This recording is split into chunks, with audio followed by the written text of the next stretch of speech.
આ ગટર ઉભરાય છે, 2-3 ફળ આવી ગયા જોઈએ આપણે જતા આવ્યા જ નથી. આ ગટર 6 મહિનાથી ઉભરાય છે ને રોગચાળો ફાટી નીકળશે બરાબર. પછી વિજાપુર નગરપાલિકાની ઓફ ઉઘડશે એટલે ઝડપીમાં ઝડપી આવે ને આ વોચ કરી જાય એ વિનંતી. નગરપાલિકાવાળા આવતા જ નથી. અમે જીયા બબેન તત્તાઈ વખત તો એનો ઉપયોગ નહીં થતો અને કોઈ કહેવા વાળું નહીં અને રોગચાળો ફાટી નીકળશે. નગરપાલિકા વિજાપુર શહેરના આસમા ખત્રીકુવા વિસ્તારમાં છેલ્લા ઘણા સમયથી દુકાન સામેની જગ્યામાં ખુલ્લી ગટરના કારણે વેપારીઓ ભારે પરેશાનીમાં મુકાયા છે.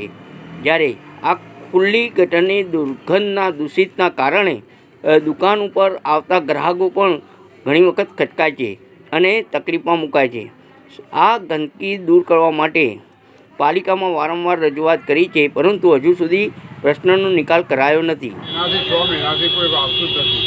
ફર્સ્ટ નંબરનો વેરો ભરવાળાની છીએ પણ આ 6 મહિનાથી લોકો આવતા નથી. કેટલા ફળ અરજીઓ કરવાની, કેટલા ફળ કહી આવવાનું એ લોકોને ભાન જ નથી નગરપાલિકાવાળાને. આઈએસ કે આવતા જ નથી.